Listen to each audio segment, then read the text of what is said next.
going on, you guys? It's your boy Bleed, it's your boy Al Mac, and it's time, baby. It's Bloodshed, and man, not a bad name for a show, considering the stuff we're getting ready to talk about. There was some bloodshed, but we're getting ready to go over, recap, review, take a look ahead. We basically do it all on this show, Al, really. But first, we always kick it off with a recap. We just wrapped up UFC Vegas 30, Ciryl Gane versus Alexander Volkov. Man, we got a lot, for better or worse, we got a lot to talk about, Al, when it comes to this card. We had action from every angle, everything you could ever want, from, vicious eye pokes, referees allowing cheating left and right, points never being taken. This just played right into our hands with a lot of the talking points we talk about every week here, Al. So we might as well get into it. But before we do, I got to kick it to my man, Al Mac at combatodds.ca. Al, what is up, dude? Not much. It was a losing night for me. And, you just look at the results as someone who's a dog player and someone who's always betting those fight goes the distance. The favorites went 10-2-1 tonight. And only 5 of 13, well, 5 of 12 fights because of the one no contest went the distance. Fight goes the distance no tonight at the Apex. And I'm almost positive, but I'll have to go back and look, but I think that's the first time this year since being at the Apex that the fight goes the distance no cashes at a higher rate than the yes, going 7-5. So tonight was maybe there was like a more crowd than usual there or something like that, but or maybe the afternoon, because they were fighting at 11 a.m. local time, card kicking off at 1 p.m. local time for them. So it was just a weird one in general. Took an L for the first time. I can't even remember how long it's been since I've taken an L, probably an Adesanya card or something like that. But yeah, this was it was still pretty entertaining. I honestly prefer my UFC at night, so it throws me off when we have this, but it is what it is, man. Yeah, well, Al, you weren't alone, man. I tell you what, from a gambling standpoint tonight, I started off razor sharp, red hot, getting them good looks, but man, it was just a different story on that main card. Like you said, man, you went over the stats. Favorites coming through tonight. And wouldn't you know it, I thought I had picked out a couple good dogs. Honestly, the really good dogs I kind of let slip right through my fingers. But we're going to get into it, man. We might as well go from there, right? So our kicking off the main card, which, like I said, Al, we're going to have to talk about some of these prelims because pretty good action. I'm sure we'll, segue into that. But first fight of the night, Renato Moicano submission, rear naked choke, 4 minutes, 34 seconds of round number 2 over Jai Herbert. Al, wouldn't you know it, I take the shot on Jai Herbert. But Al, this is what this fight broke down to. Renato Moicano comes out here and just out-grapples. I can't remember the time a guy transitioned so smoothly into full mount so many times in a fight. Renato Moicano just comes out here, honestly, fights a perfect, nearly flawless game plan. I say nearly because during the latter half of the first round, we saw Jai Herbert get off some good shots, and absolutely tagged Moicano right on the chin. I thought that's the fight we were going to see. Okay, Moicano, as of late, you just can't bank on this guy to go in there and use that high-level grappling. He's one of those guys that got two. How did he put it? What was the quote? What did he say? I saw you said it on Twitter, right? What did he say? He fell in love with the box. He fell in love with the box, and it was killing the dude. You know what I mean? Had this guy gone in here and just used the grappling we saw tonight, the dude might have already had a title shot. The dude might be the champ. Straight up. That was just utter domination. I thought we were going to see some classic Moicano, and he was going to stay in love with the box. And, we'd see more of this fight on the feet. And if we did, for the time we did see the fight on the feet, Jai Herbert looked pretty good. Unfortunately, the fight plays out 95% on the mat. Moicano cooks Jai Herbert, catches him in the choke, cashes. I'll say this. I had questions. I had worries about a Renato Moicano. If the dude can just come out before a fight and in one interview is all I'm asking for and say, listen, my friends, my gambling friends, I will execute the same game plan in this fight.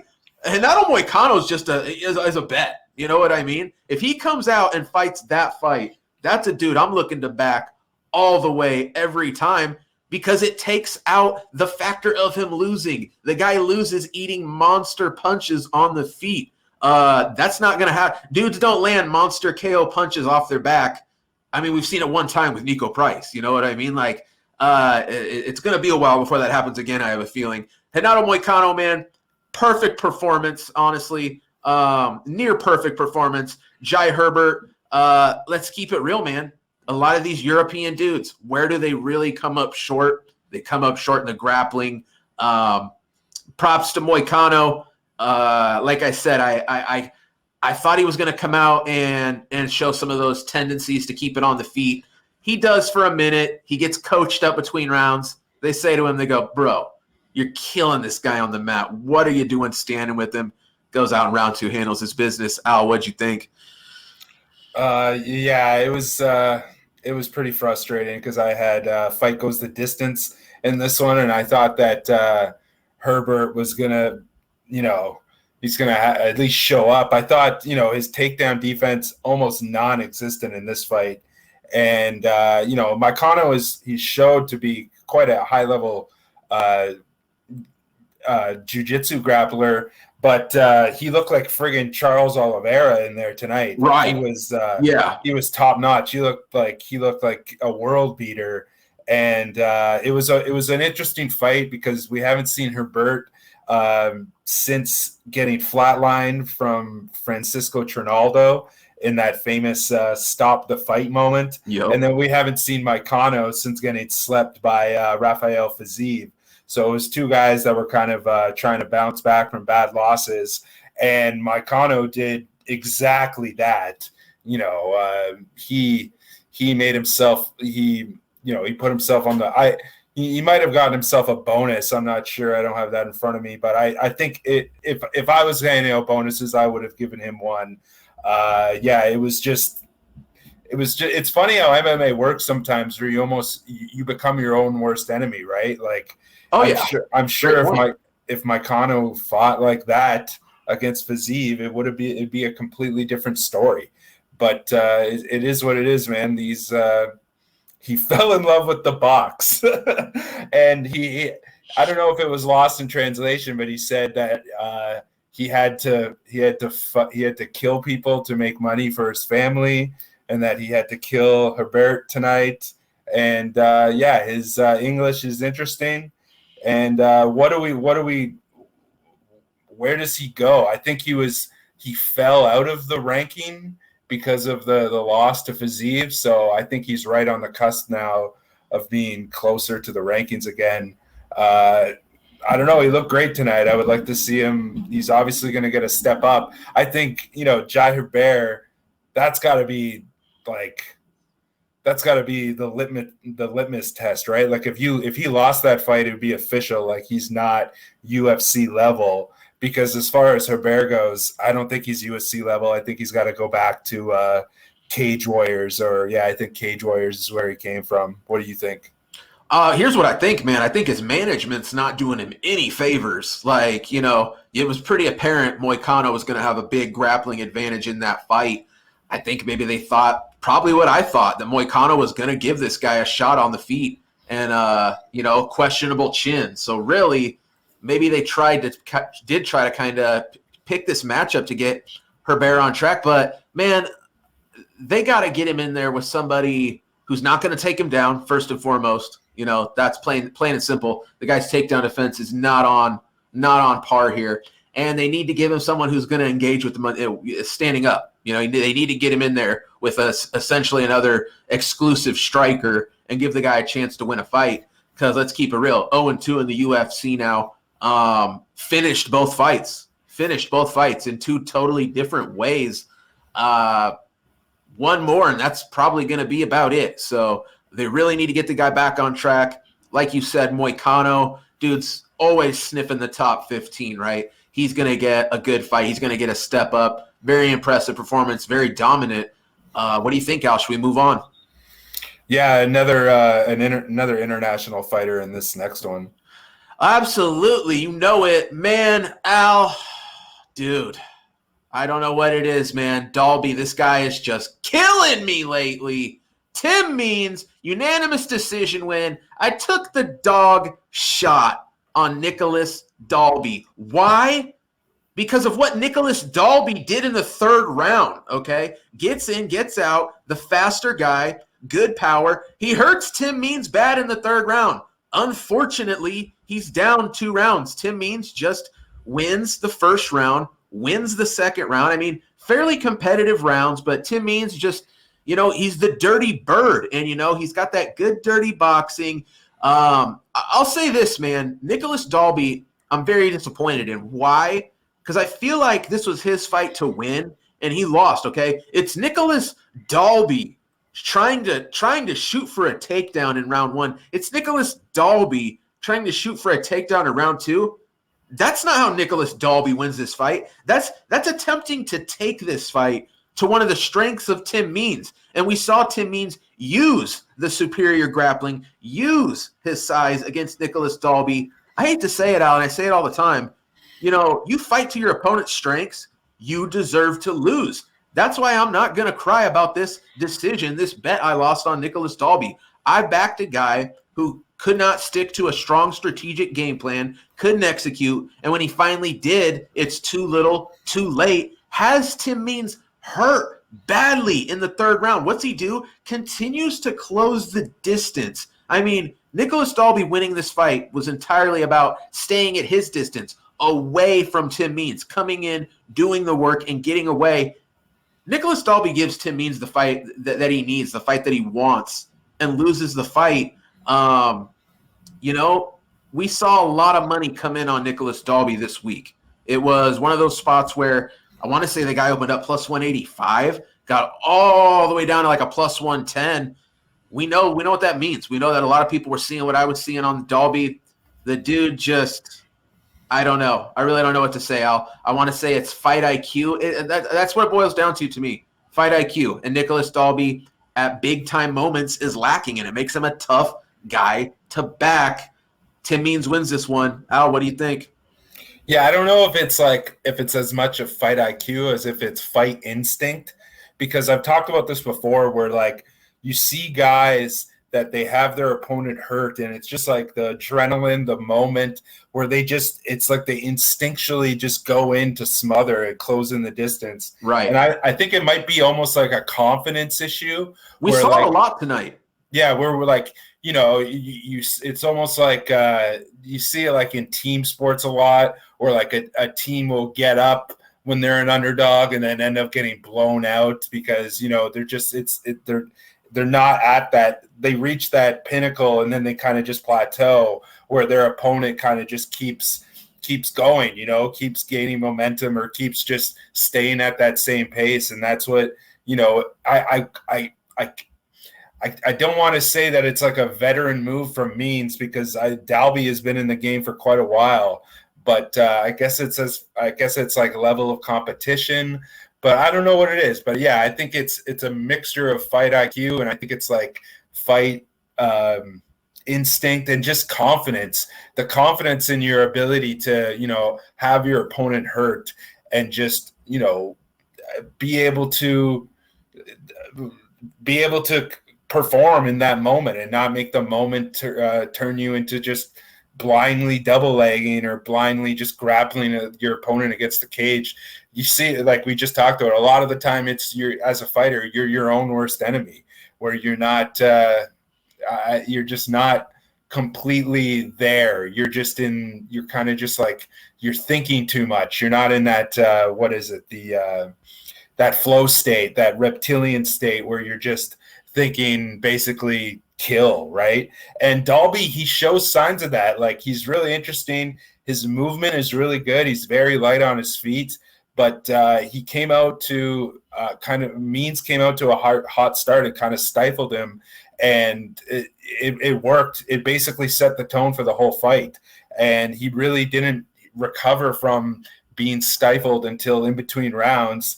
And then he came out more measured at the start of the second round. He kind of got away from that low kick, though, and the body kick game, and which is, he had a lot of success doing that. It just seems like, I don't know, because they were kind of talking about the narrative of his breathing, but then I think they loved talking about that, didn't they? Man. But then I think they realized that it's just like a breathing exercise. It's like it's a part of his rhythm or whatever. But then again, he came out really good in that third round, landed some really good shots, and Means. We're going to talk about fight IQ. Tim Means showed great fight IQ to be able to just tie him up and take that pressure off. And the story of the round was just Means making Nicolas Dalby just run out of time. He ran out of the time in this fight. I believe that, if this fight had a fourth round, we probably have seen Dalby get the finish or, start to turn it around to the point where it would be 2-2. Obviously completely hypothetical, but that's just a veteran fighter playing with a lead, basically, taking space away, going into damage control. And Tim Means picks up the victory. I was on Dalby as well. And this was one where I eyed the over all week, but then the price was just, it was like -2. It was like -185, and it moved up to like -210. I wasn't going to touch it because you never know with these two guys. So Tim Means cashed at +200 to win by decision. The Dirty Bird, he's now won 4 of his last 11 UFC fights by way of decision, 4 and 7 for +8.2 units on the decision prop. And he's now 6 and 5 in his last 11 fights. And I mean, normally I would say like that's a rough record. He was 5 and 5 in his last 10 coming into this. But like, when was the last time you ever saw a boring Tim Means fight? Like, this fight was great. This fight it wasn't spectacular, but it was pretty entertaining. And I just think, Tim Means is a mainstay. I think he'll be in the UFC for as long as he wants to be. And then as far as Nicolas Dalby, it's just so frustrating because it seemed like the right side to be on. And it seemed like at points he could have easily won this fight. It's just like the pieces weren't. You're exactly there, right, Al. It's the like pieces, yeah. We know the dude's capable. We saw he's capable. He almost did it. He almost had Means out of there in the third. It's just so irritating to. Yeah, it's just frustrating, man. I'll put it like this: if you were on Tim Means, you're feeling very good going into that third round, and then had a entirely major 5-minute sweat, I'm sure, but on the way to victory. And let's be honest, man, I think the judges got it right. I think Tim Means won the first 2 rounds, and I think Dalby won the third. So too little, too late. It is always such a weird thing, right? It's like the guy who's clearly winning at the end to give it to the other guy. Like it's like you said, Al, if there was theoretically even one more round, Dalby's probably winning this fight, but hey man, that's the deal. You you cannot afford to give up a round in this game, straight up. I mean, you must win the rest of the time. You know what I mean? Like, it's just, and we see people do it all the time. So you can't take the Nate Diaz path to victory. Right. Yeah. And guess what? Nate Diaz runs out of time too. And that's why he lost against Leon Edwards. So yeah, man, is there anything you want to say before we roll on here, Al? No, let's move on to this next one, which is pretty disappointing. God, Al, this is. I mean, don't get me wrong. We all pushed, right? I don't think anybody took a L, regardless of where you were on this fight. Why? Because Andre Fili, it was a good one.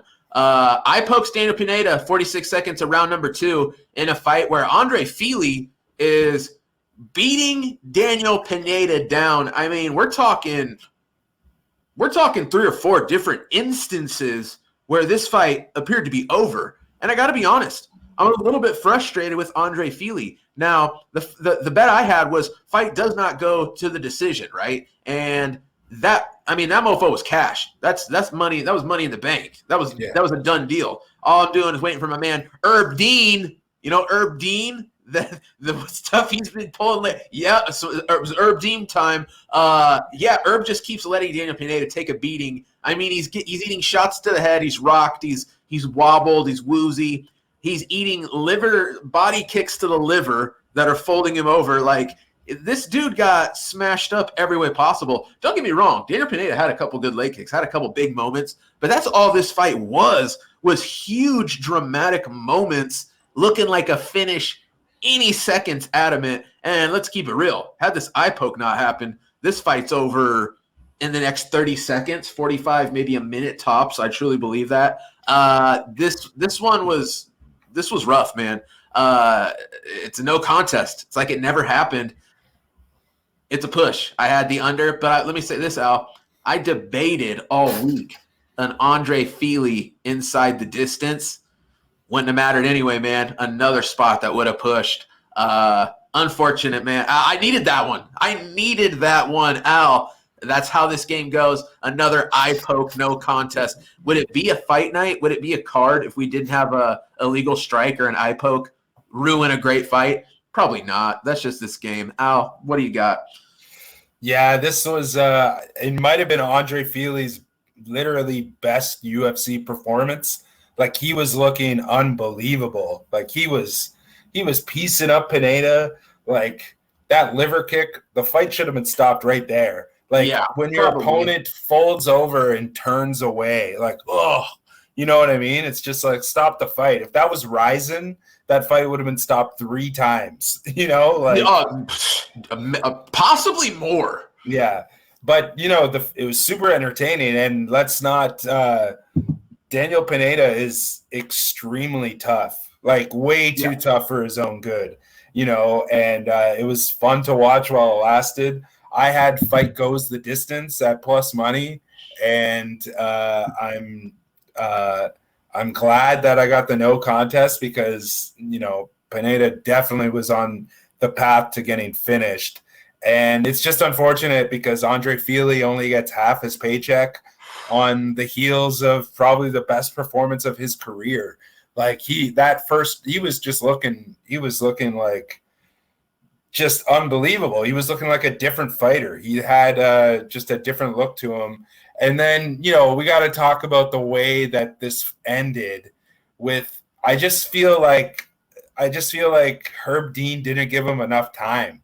Like, to call the doctor in right away. I know there was some argument about the 5-minute rule, but, you know, first of all, why is the clock on the screen then if there's no 5-minute rule, if there's no time rule?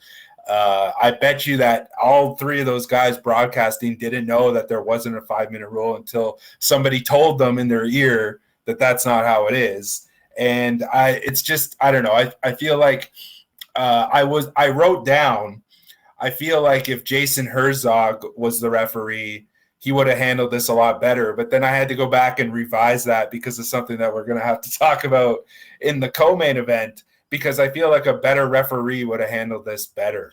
You know, I don't know. Like, he couldn't open his eye, but just to have the doctor go in there right away, you know, you didn't even see that with the Bilal Muhammad eye poke. You know, they gave him some time. And, I know that he wouldn't have been able to. I'm just bitching for the sake of bitching here, but I know that Pineda definitely wouldn't have been able to continue. But it's just, you want to see that done properly because you never know. You never know, like, the level of a fight. What if that happens what if that happens in the McGregor-Poirier fight? You know, Al, don't you dare put that out there. You want to see? Please. Okay, take it back, Al. Okay, listen, though, you know what? Guys, check this out. I honestly think we might be looking at something that is being interpreted improperly by the referees. Because let me explain how this rule only makes sense, right? This is, in my perspective, this is how I believe the rules should be interpreted, and this is how it should be executed, right? An eye poke has occurred, all right? I'm the referee. I approach the eye poked fighter. I tell him, I go, listen, you've been illegally poked in the eye. We've stopped the fight because of it. I'm going to start a timer, 5 minutes. You have 5 minutes. If at any point in the next 5 minutes, you're fine, you're ready to go, you can see you want to fight, come approach me and tell me you're ready to fight. We'll start the fight, okay? But at the end of 5 minutes, I'm going to approach you with a doctor, and we're going to see if you can see. If you need more time, I'm sorry, the fight's off. If you're fine, we will proceed. That's how this rule should be executed. It should be 5 full minutes given to an eye-poked fighter to recover. Not I mean, speaking of which, tonight, has there ever been a doctor who's ready to run in that octagon so fast and go, oh, how many fingers am I holding up? Oh, yep, fight's over.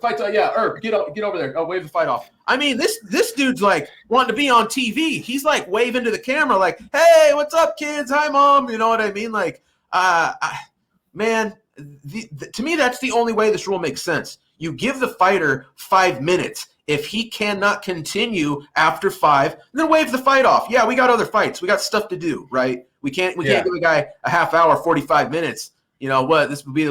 We'd have to call it boxing or something, like, you know what I mean? Like, but what I'm getting at is, Al, I don't like how this rule is being executed. And I think the way I explain it makes way more sense than what we're seeing.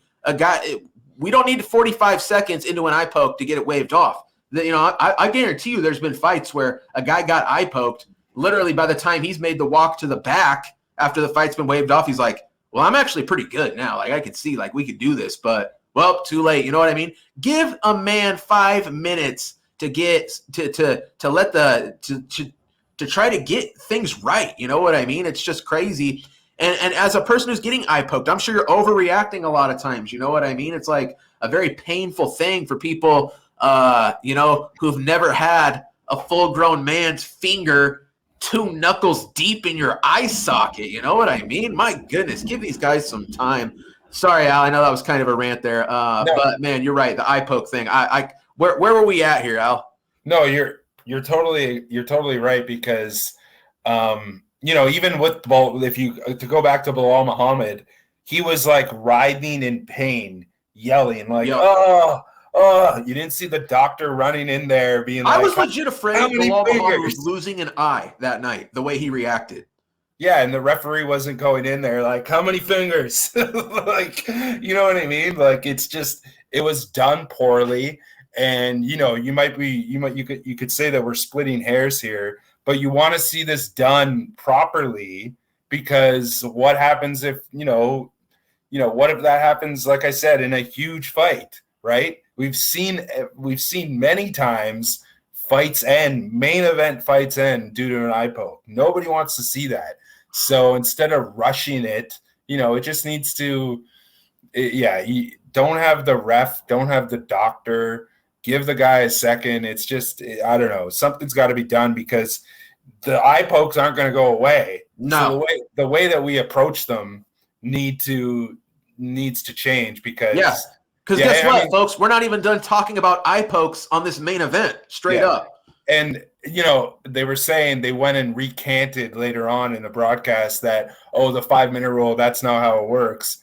And if that's the case, why isn't there a 5-minute rule? There should be a 5-minute rule. Like, if there's a 5-minute rule for a groin strike, how is there not a 5-minute rule for getting poked in the freaking eye? So this is incredibly disappointing, and it's also disappointing because we just won't get to see the closure of that, because Pineda was winning Fili was winning the fight so handily that there's really no reason to run it back. But again, it just comes down to it just sucks for Fili, because he doesn't get the W, he doesn't move up in the rankings, he doesn't get paid properly. So hopefully they can turn him around and we can see him maybe in a month or so. Because he looked great. He looked really good. And what's weird, Al, it's like, I mean, as dominant as Fili was, do we play the angle that we saw with Leon Muhammad, where we go, he did eye poke him, but he was also beating the shit out of the guy. You know what I mean? We might just see him go, Fili, let's just chalk that up as a W. You had that one. Pineda, sorry, bro. We're not giving you a shot. You were getting straight whipped, son. So I don't know, man. Unfortunate. It's a push from a gambling standpoint. It's a push. What is there to say? I will say this though. Props to our boy Gabe Yo coming in with the super chat. Appreciate that, dude, for real. So I guess let's probably a good segue to move on here, Al. Do they run it back? I don't know. Like I said, Fili was pretty much putting it on Pineda. All right. Oh, Al, this one, I knew this was a tricky son of a gun this week, Al. And I tell you what, this next fight, Timur Valiev, Raoni Barcelos, was a fight that I was really, really honed in on because I tell you what, I came in saying, Timur Valiev plus 175? That looks a little bit off to me. And I said it was off. And it was off. But at the same time, we got a lot to talk about here, man. Timur Valiev, majority decision over Raoni Barcelos. I told people, man, Raoni Barcelos, this dude is legit. But at minus 225 against another guy, Timur Valiev, Al, these are two guys that I already have, honestly, a couple times. I've made money with both these guys. I plan on making money with both these guys in the future. But I said an overpriced Raoni Barcelos and a Timur Valiev, who we've seen finished, who we've seen eat big shots from Trevin Jones, get put away against a deadly dude like Barcelos. I just had to outright sit this one out, Al. Don't get me wrong. Do I wish I would have popped off on my boy Valiev? He got it done, but what a sweat. I got to be honest, you guys. That's a 28-28 scorecard on my scorecard. Pretty clear cut. Timur Valiev wins round one. Not ultra convincingly, but wins round one. I thought it was pretty clear cut. Round two, he's doing well. Raoni Barcelos puts my man down a couple times, basically puts him on another planet for a while. I mean, DC's talking about how this guy don't know where he is, all this, and he was hurt bad. I mean, real bad. Barcelos not getting the finish, somewhat surprising because Valiev was just out of it. Valiev bounces back, wins that third round, fairly close. I thought he for sure won it. I have Timur Valiev winning round one. I have Timur Valiev winning round three, but I got Barcelos winning round two, 10-8. Al, tell me what you thought. Tell me what you had. Action-packed fight. Yeah, take it away, Al. Yeah, I had Barcelos in a parlay with Julia Avila, and like I've said before, normally I would have hedged, but I was normally, like, if I'm up on the night, I'll hedge because it doesn't really matter. But I was down, so I needed the units. And I wish I hedged. And just to go back to reverse engineer the way that I got to this point. It was so funny to me how they said that Timur Valiev in the intro was unbeaten since 2016. The guy got knocked unconscious by Trevin Jones, and the only reason that is stricken from the record is because of marijuana. So Timur Valiev owes marijuana his unbeaten record. And I was on Trevin Jones, and he cashed at plus 700 in that fight or something like that, something ridiculous. And I don't know. I'm kind of kicking myself because it was Barcelos was gun shy for the first half of this fight. It took him getting hurt before he really started letting his hands go. And I can't believe that Valiev managed to survive that stretch at the end of the second round. He got dropped heavily, and I'll get into that in a second. But then in the third round, Barcelos just ended up watching again. And, it was just like it was a tale of it was a tale of 3 rounds, 2 different frames of the fight where the first round, Valiev was, he won the round, I think. And Barcelos was just watching, and he's got deadly hands. I don't know what it is about Valiev, but it just, I don't know exactly what it was that made him, he was just gun shy. And I don't even think I've ever seen him gun shy like that.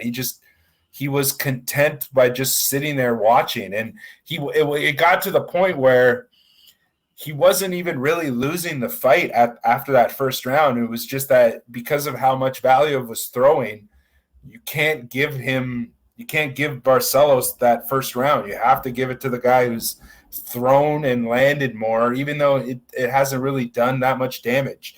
It's just the way that the criteria is. So he kind of just, I don't know, it was again another, it's like the theme of this night where the fighter lost to themselves. They were their own worst enemy, right? They were the ones who were I don't know. This one was really frustrating because I really should have edged and I didn't. And then, to go back to that second round, we talked about this before, and I disagreed with it when we first saw. And I'm talking about that 10-8 round in the second. It should have been a 10-8 round. One judge gave it a 10-8 because it was a majority decision with one of the scorecards being 28-28, and then the other two being 29-28, and those other two got it wrong based on was it Sal D'Amato? I think it was, right, who gave Sal the Bum D'Amato. Yeah. So Chandler Oliveira, right? UFC 262, that first round, I think it was him. He gave it 10-8 to Chandler, with Chandler almost knocking out Oliveira and Oliveira surviving. Almost very similar situation here. And I went on this rant that night. If it's 10-8 there, it has to be 10-8 here. You know, we can't have different judges that this isn't the Supreme Court, okay? It's not your interpretation of the criteria. It's the criteria. You know, it's that simple. It's not, it's not based on how you learned it. It's the actual criteria. You can't deviate from it. If there's a 10-8 round, there's a 10-8 round. That's it. And it goes the same with the wrestling, right? Like if Blachowicz Adesanya is a 10-8 round, when another guy ends up getting wrestle-fucked heavily, you got to give the 10-8 round in that same situation. You can't just throw out 10-8 rounds because then you start looking at, well, that's actually a 10-7 round. Right. Like it's just, it opens the door for shenanigans, and right. Yeah. Here's my thing, Al. If that's not a 10-8, which two judges said it wasn't, okay? And I had people I didn't have people. I had a person on Twitter try to tell me that wasn't a 10-8 round. And to that, I posed the question, then what is a 10-8 round? Because dude got dropped twice, nearly finished. I mean, the referee, seriously, I think 3 or 4 different times is looking to, kind of get in there. And it's like, he's still kind of there. You know what I mean? That's what I wonder. I wish someone could explain to me how it's not a 10-8, Don't get me wrong, Valiev had success early, but my God, here's another factor too. Who actually was hurt? Whoever had any trouble in that fight? Timur Valiev almost lost, a couple different times, was on the brink of losing for a good portion of that fight, yet walks away the winner. Raoni Barcelos never really in any trouble, just gets outpointed.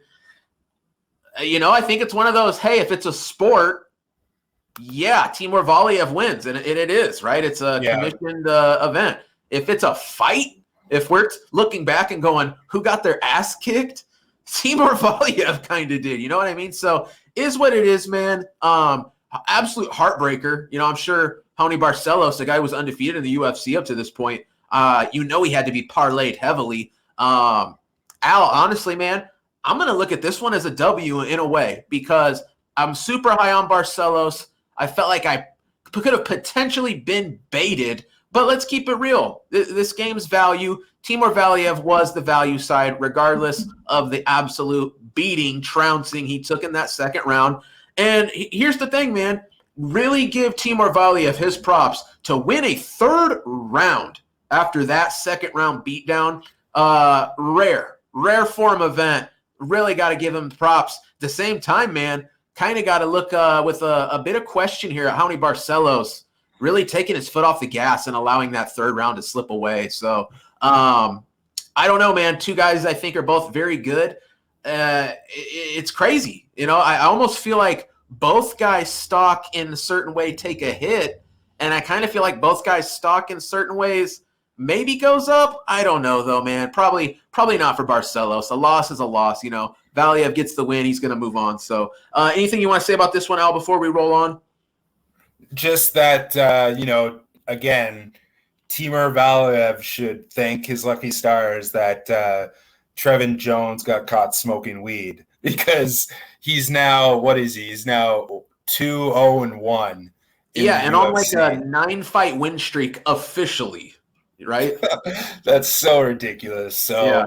I bet you that Timur Valiev has never smoked weed in his life, being from Dagestan and all that, but he probably just loves it. Yeah, he should be a big fan. Absolutely. Yeah. Maybe even try it out sometime. That'd be a good angle, man. People would get behind that. Imagine like a 420 Habib. I'm telling you, that's an untapped market right there. Get into it. One of these Dagestani boys hang out a weekend with Sean O'Malley, and let's get the merch printed. You know what I'm saying? All right, here we go. We're moving on. Okay, here it's co-main event time. Tanner Boser knocks out the bum formerly known as Ovince St. Preux. Al, I got straight baited on this one, Playboy. Okay. Who did I bet on? Ovince St. Preux, and I got to keep it real. This is a real contender right here for worst bet of 2021 for me, okay? It's a contender. Now, there's a lot of time left in the year. It's really standing out, though, in my mind. Ovince St. Preux, okay, which don't get me wrong, I waited until the last minute. I got a good number on the guy, but there was no good number based off what this dude did. Now, Tanner Boser goes out here just – the numbers I was seeing during the fight didn't even make sense to me because it was basically just Tanner Boser kicking and punching Ovince St. Preux while Ovince St. Preux didn't he just kind of he got punched and kicked. You know what I mean? Like he didn't really have I think he threw a couple of kicks up the middle. But don't get me wrong, that's not too crazy. You'll see a lot of fights where Ovince St. Preux just kind of stands around looking at the guy for the first round. Now, the difference is a lot of fights he'll come into the second round, finally sling him to the floor, and work for that Von Preux. Right? That's actually what he started doing. So we're a minute, 2 minutes into the second round, I go, okay, there's the takedown. Thank you, Ovince St. Preux. That's how you win this fight. That's how Ilir Latifi beat Tanner Boser. You can take this guy down and hold him down. Ovince St. Preux's doing it. What do you know in the middle? And Al, I got to be honest, man. I haven't taken a good look at the replay. A little bit of controversy here. Kind of looks like my man Tanner Boser grabs the cage. Am I saying he did? I don't know. I got to take another look. For me, that's to be determined. I see some people saying he didn't.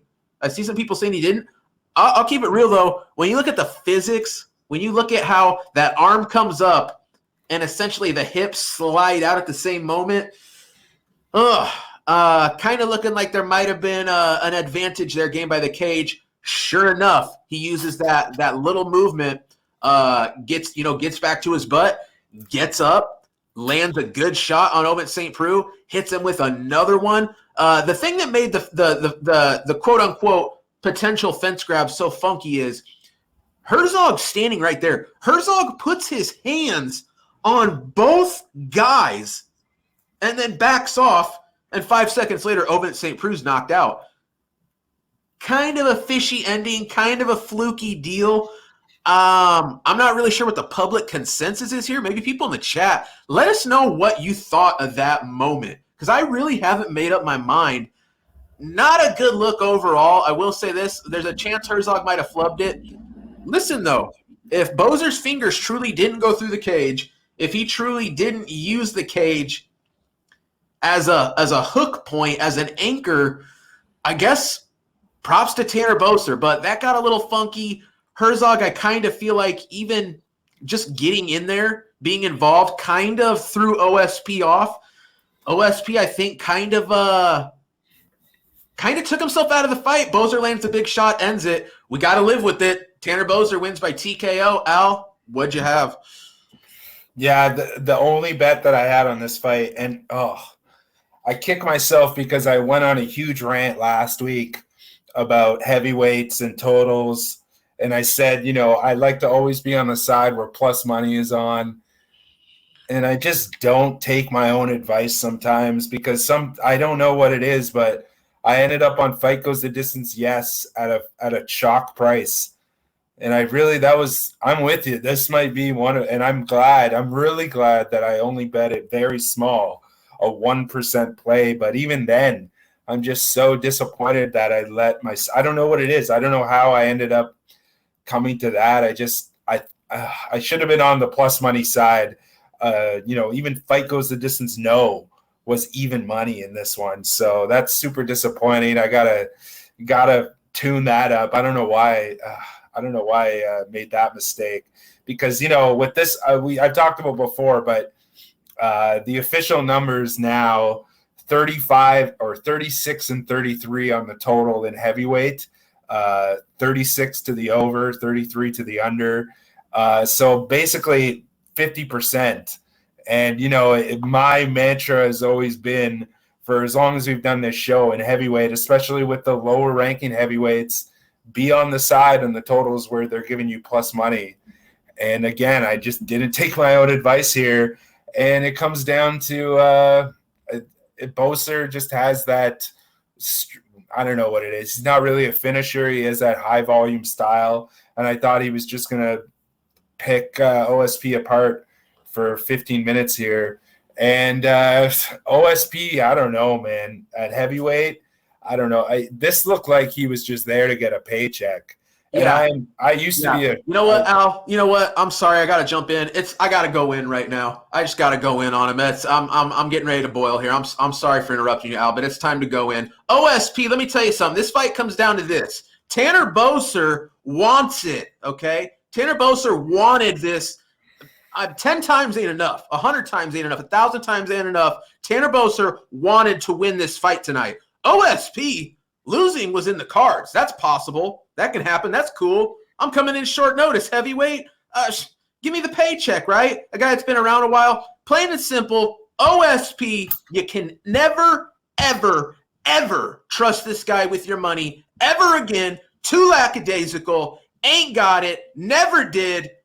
And it's just that simple. I mean, I could be more harsh right now, but I'm just going to leave it at that. OSP is Al, you nailed it. Absolutely right. He's showing up for a paycheck. That's all there is to it. Like I said, there was just never any urgency. I mean, look how easy when he got that takedown, he got the takedown. I mean, literally, he's like body lock, leg behind yours, and Tanner Boser's laid down on the ground. I mean, it's out there how you beat this guy, and that's OSP's strengths, okay? OSP just didn't want it. Tanner Boser did. Congrats to Tanner Boser backers. You had your money on the right guy. OSP, he's a bum. I'll never bet him again. Anyone who ever tells me they're putting money on OSP, I'm going to inform them that's the wrong side. I don't care who he's fighting. This guy don't want it. That's just all there's to it. Al, go ahead. I'm sorry. I had to jump in. No, it looked like he was content to just take damage and let the fight get to the point where he would be able to get him in that Von Flue choke. It looked like that was what his game plan was. Like, I'm just going to stand there in front of him. I'm going to let the fight go where it goes, and I'm just going to hope that the fight gets me to the point. And it almost did, right? And then Boser, either he did or he didn't, but he used the cage to get back to his feet. Whether he grabbed the cage or not, I don't really know, but I mean, he used the cage to get back to his feet, which isn't illegal. What is the problem is Herzog getting involved. Sure. Herzog standing over them and creating just that 1 second of doubt. But it's the same type of thing, and I learned this playing sports. You playing sports and there's a bad call by the referee. It always just comes down to you shouldn't have put yourself in that position in the first place. And it just comes down to the lackadaisical manner of OSP in that exchange. And I would say this, and it hit me as you were talking about it. This might be the worst fight in UFC heavyweight history, but I want to see Ovince St. Preux against Alexei Oleinik. Loser leaves town. Oh, man. Let me think about that for a minute. Oleinik wins. I mean, it's like I just said. Oleinik still wants a win. It's like he just physically can't do it anymore. OSP will just let you win. I think OSP will just let you win. So that's honestly not a bad matchup. I'm trying to figure out who's more washed. I mean, honestly, Alexei Oleinik put up a really good, potentially close fight in his last fight. OSP, that was laughable. That's a joke. So give me Oleinik in that matchup all day. And guess what? He'd probably be the plus money underdog. So I don't know. Al, is there anything you want to say on this one before we move on here? No, let's move on to this. At least this was a good heavyweight bout. Oh, absolutely. Main event time. And folks, yeah, sound the alarms. It's official. You know, I had some questions. I don't need more. Ciryl Gane, unanimous decision. Alexander Volkov. I took the dog shot on Volkov. I said, you know what? I don't have a strong read here. I'm very high on both guys. Both guys. The highest level of heavyweights. Championship potential for either man. That I truly believe that lies in both their future potentially. We found out who the better man is, and it's Ciryl Gane. He's faster, he's sharper, he's more accurate, he's more athletic, his movement's better, his cardio, his pacing, his gas tank, his fight IQ, his ability to come forward, his evasiveness, his ability to not get hit. Plain and simple, Ciryl Gane. Let's just get this out there and open right now. Ciryl Gane, future UFC heavyweight champion. I've seen everything I need to see, Al. I've seen everything I need to see. This guy, and I said it earlier this week, if Ciryl Gane wins the fight, how's he win it? Because he doesn't get hit. Okay, imagine a heavyweight fight where I'm hitting this guy, and not only am I hitting him, I'm one of the best people at hitting this guy. Ciryl Gane has some of the best striking accuracy there is. And then inversely, you can't hit me. Now, did Volkov hit him with a couple good shots? He did, and he ate them well. I'll be honest. He ate a couple good shots and never got wobbled, never was deterred, really never backed up, kept the forward pressure on Alexander Volkov, who, let's be honest, Alexander Volkov to win this fight needed to be the one putting Gane on the back foot. Not how it played out at all. I do think this fight played out maybe a little bit closer. You know, I feel like the commentary team was kind of trying to pretend, oh, I don't know, guys. This goes to the scorecards. Maybe it gets edged. Nah, sorry. Yeah, it could have been closer on the scorecards, but there's only one rightful winner, Ciryl Gane. The reach, the size, the athleticism, the IQ. I mean, the big hang-up here was Ciryl Gane is 8-0 in this sport, taking on a guy with 40 professional MMA bouts. Irrelevant, fully irrelevant. We've got the full catalog. We see the skills. The guy's got wrestling, takedowns, submissions, the best striking, moves like Wonder Boy at heavyweight. I'm all in Ciryl Gane. There you go. Like, as a matter of fact, in the future, I don't break down Ciryl Gane fights. I don't give out predictions. If Ciryl Gane's fighting, that's who I'm taking straight up. Al, it's that simple. Tell me what you thought of this one, Al. Yeah, I think we were both on the same side here. I was on Volkov. You know, and I didn't feel terrible after that first round. I feel like if Volkov won any round, it would be the first one, but you're kind of stretching even there. Gane looked so good in this fight. I think, you know, he's had finishes before, but I feel like this was his best fight that we've seen. You can really see that his striking is evolving, his feint work and the way that he switches stances and just the way that he's picking his spots and setting traps. Very similar to Israel Adesanya in the way that he drags you into a striking battle where he kind of just steps forward to get you to initiate. And what that does is that creates that tit for tat, right? And you don't want to ever go tit for tat with one of the most dangerous strikers at this weight class. He's so good at staying just on the outside of your range, and his head movement is so quick, and just his general striking evasion is just so quick. He's not there to be hit a lot of the time, and when he is, he rolls off the punches. So it, again, very similar to Israel Adesanya, where he just knows how to take a punch. He knows how to move with the rhythm, with the force of a punch. And like I said, you can't go, you go, I go with Ciryl Gane. And I feel like that's what Volkov was doing. And, you know, to no fault of his own, I think Alexander Volkov is still a top 5 heavyweight. Yep. But I tweeted it that, you know, I had my doubts. I said it last week. I didn't think that Ciryl Gane should be ranked number 3. He should be ranked higher, you know, like he should be.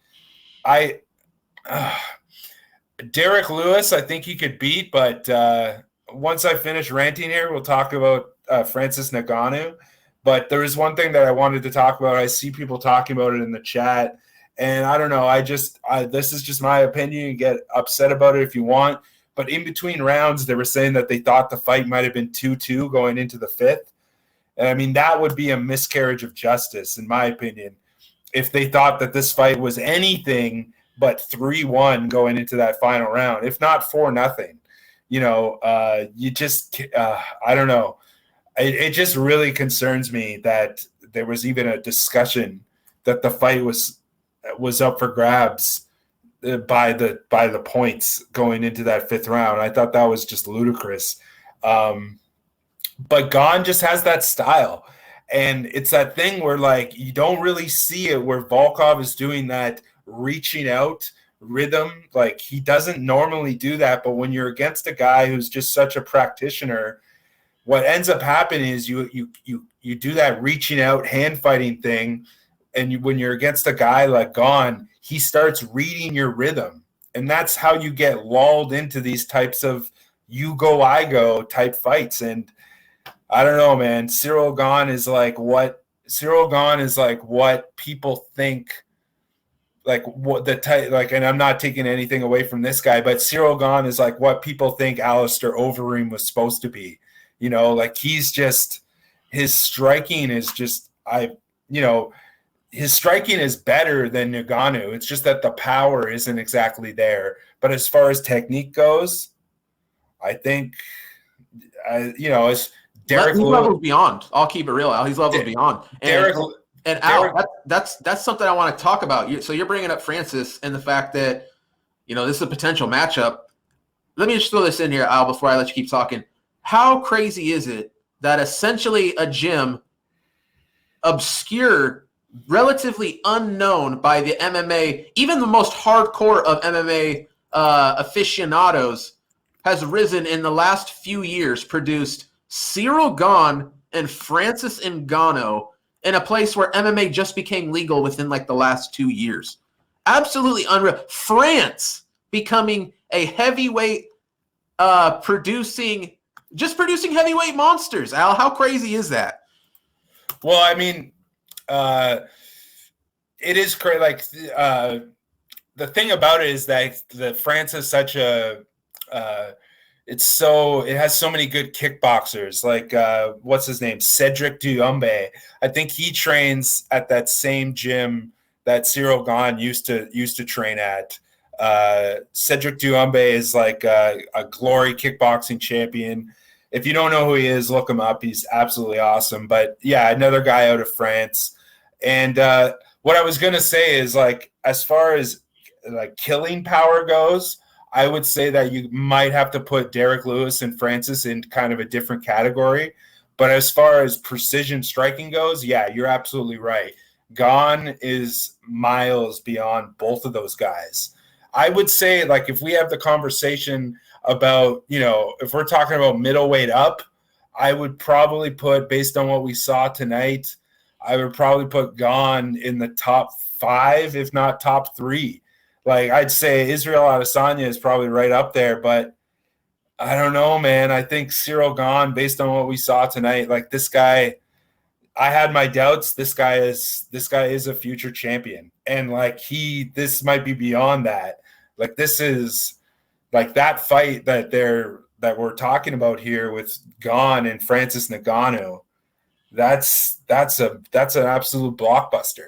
You know what I mean? You bring that fight to Africa, like, oh my God. Like, yeah. Hey, Al, check this out. So odds have already dropped. What do you think? Al, folks, I'm putting Al on the spot here. Al, what do you think of that matchup? Where would you have this fight lined without knowing the odds? I'd give you my take, but I saw it already, so I'd be cheating. I mean, based on true odds, I would say it would be very close. Like, I would say almost pick them. But then if we go based on a bookie line, I would say Ngannou minus 175, Gane plus 150. My man's pretty damn good. We got Francis Ngannou coming in at minus 190. So, Al, pretty accurate, dude. Pretty much just about nailed that one. So, yeah, odds are already out. Francis Ngannou minus 190, which, makes the comeback on Ciryl Gane plus 165. So, and I got to keep it real, folks. I will. I'm a big Francis Ngannou fan. Big Francis Ngannou fan.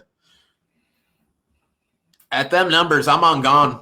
Straight up. I would take Gane at that number. I truly believe it. The fact that they've been in the room together, it's like I explained earlier in the week, you know, the thing that makes Ciryl Gane, why does Ciryl Gane not get hit? Because you know who he used to have to get hit by? Francis Ngannou, you know. Train with Francis Ngannou and try not to get better at not getting hit, right? Like, and it's just such a rare thing we see amongst heavyweights, you know, and it really is. You talked about his ability to roll with the punches. It's unlike anything I've ever seen in it. A lot of it has to do with that movement, how light he is on his feet. You know, when you're coming at him, he's on the move. He's backing up. He's swerving out. He's doing what's necessary to make sure he's not sitting down on your power. You know, a lot of these big KOs we see, it's because it's perfectly timed, and essentially they've used your own force against you to hit you with a big shot. Guys lean in, they sit down, they duck their head, all these tendencies, right? Ciryl Gane's technically perfect from that angle. You're not catching this guy with a hard shot. Volkov, like I said, Volkov did get him with a couple good ones, but he always kept himself in a position to not eat it fully, and that's the whole difference. I mean, Ciryl Gane comes out of this fight barely bruised to the face. You know what I mean? No cuts, and just fought 5 rounds with Alexander Volkov. And one last thing I got to talk about. When have we ever seen Volkov afraid to let the hands go, afraid to come forward? And why is that? Because Ciryl Gane is the faster man. His reaction is just so beyond his speed. I think he's the quick. I think he has the fastest hands at heavyweight. And one last thing is, and I felt like we saw this referenced a lot. You know, people were confused. Why isn't Volkov using his length to his advantage? You know, Alexander Volkov has the reach. No, he does not. No, he does not. My man Ciryl Gane has 2 inches of reach on Volkov. Yeah, Volkov's taller, but Ciryl Gane has that freak reach. You know who else has an 83-inch reach? Francis Ngannou. I gotta see it. Did I think we would be making this move, talking this talk tonight, coming off this win? Probably not, man. But Ciryl Gane's the real deal. I don't know if I can hype this guy anymore. I don't know if I can green light this guy anymore. But I was a fan coming into the fight. Unfortunately, didn't back my guy. You were just talking about sticking to your guns. But this was one, Al, where I just said, you know, I'm trying to get my money on the value side. The value side was on Ciryl Gane. This guy's much better than, minus 170, which he went off over Alexander Volkov. Al, wrap this one up for me, man. Well, it's just I needed to see one more thing. You know what I mean? I needed to see one more performance before I was convinced, and this was it. And it costed me a unit. But I did have fight starts around 4, which one thing that I want to mention, this is quite rare for a UFC heavyweight, but Ciryl Gane has now had 6 UFC fights. He's definitely going to move up in the rankings as much as he can after this. I mean, it's kind of a long, I guess not, with Stipe and Lewis ahead of him. But either way, Gane has won 3 of his 6 UFC appearances, 6-0 in the UFC, 3 of them by decision. So half of his fights have gone to decision. So for he cashed at plus 210 tonight to win by decision. And, you know, I did say that last week, that if he wins this fight, it's probably going to be by decision, because this is a guy who has now gone over the betting total in 5 of his 6 UFC fights at freaking heavyweight. Okay. So, and has he been touched? Has he been even remotely hurt in any of these fights? Is there one moment where he's even been like in any danger? No. You know what I mean? That's why I think that this guy is, as much as we think that, you know, Francis Ngannou, the last time that we saw him look like a world beater, that he had that kink of wrestling to his game, you know, this guy, he makes heavyweight fighting, he makes it look like, you know, he looks like he just has, like you said, he moves like Wonder Boy in there. You know what I mean? Like if you go and if you said like, what was the other fight tonight with Ike Villanueva, you know, and Prochnio. If you said to somebody that didn't know, these guys are in the same weight division, you know what I mean? Or that fight last week, just general sloppy heavyweight fights, you know what I mean? And you compare that to Ciryl Gane, he makes it look just he's just a thing of beauty, and that's why the UFC loves this guy, because he's gonna give you 25 minutes. He's given you every 5-round fight he's been in, or the 2 5-round fights he's been in now, he's gone the full 25 minutes. And, he's just, it's freakish. I can't remember the last time we've seen a guy that's, he's going to decision at heavyweight like he's, like he's a featherweight, it's wild. So, yeah, I don't know. But the problem is now that there's such a logjam that he needs like a money fight here or something, because I'd like to see him stay active. Yeah, I would like to see him basically find a name. I don't know. It seems like there's a lot of guys that are not really worthy, like, especially if we're going to have, if Derek Lewis is going to fight Ngannou and then Stipe gets the winner. I don't know, besides those 3 men, I don't know who's worthy of fighting Ciryl Gane at heavyweight. You know what I mean? Like, I don't see it. Like, it's just something that, like, if we can go fantasy here and let's say Prochaska, because Prochaska's in almost the same situation. There it is. Prochaska moves up to heavyweight for a super fight. That'd be a banger. I don't know if it necessarily makes sense, but you're right. There's 2 guys that are kind of caught up. Al, you might have just done some serious dirty work there.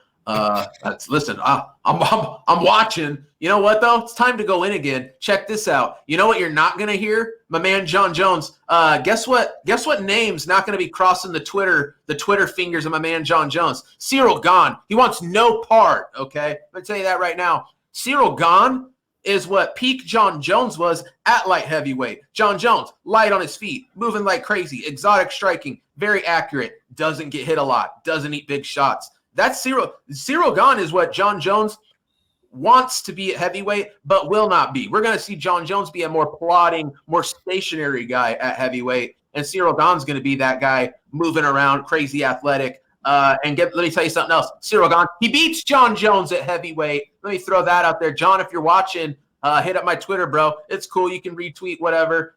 Just retweet the show for sure. It's all good. But yeah, I just needed to throw that out there. John Jones, he don't want that smoke. I don't think so.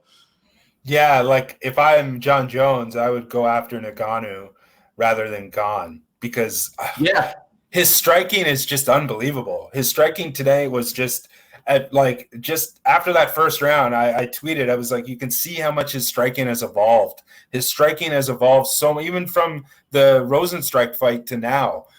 Just once you start seeing just his feint game and his ability to set up those traps and to start thinking outside the box and start thinking like 4D, 5D, thinking steps ahead of your opponent. When was the last time you saw somebody like do that at heavyweight? I don't think we've ever seen it. Not in MMA. We've seen it like in kickboxing, but this is a game changer. And yeah, I'm sold. It costed me a unit to buy in. Yeah, me too. I'm sold. Me too. Hey, listen, we put the feeler out there. What do you know? Dude's the real freaking deal. Why do I have a feeling we're gonna be getting that one back? Maybe tenfold, baby. Because I'm sold, man. Ciryl Gane. Plain and simple, how do you beat this guy? You got to catch him with a big shot. Good luck. I mean, you're not outpacing him. You're not outputting him. He can go 25 minutes. I mean, this guy wasn't breathing hard after 25 minutes. I mean, this guy's like, oh, I can do another 5. It's cool. Like, it's just, I really don't know, man. Al, as it stands right now, no known weaknesses, and the dude's got skills everywhere. Let's stop talking about Ciryl Gane, because I could talk about how good this guy is until the next card, which is unfortunately not this Saturday. We got a break. Man, that's too bad. I gotta live with this feeling of loss for a whole week. I can't even get right back on that horse, baby, and get a card this Saturday. Oh, what are we gonna do, Al? I don't even know what to do with myself when we don't have a UFC card on a Saturday.